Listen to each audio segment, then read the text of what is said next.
In this video, I will show you how to find or reset WordPress username and password in Cpanel.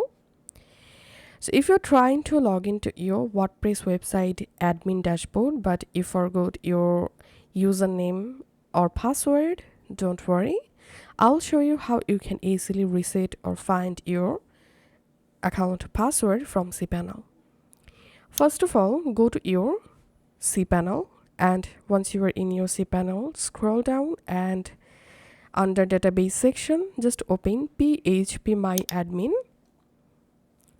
And once you are in phpMyAdmin dashboard, here click on databases, and here you will find all of your database you've created.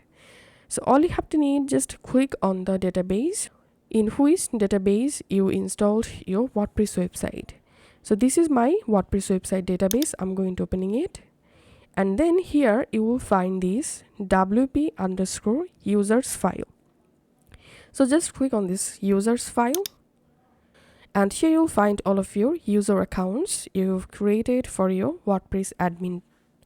And now all you have to need, just click on edit next to the user that you want to edit. And here we can see this username is admin, and here you can see the user password. Now from here you will be able to easily reset your user password.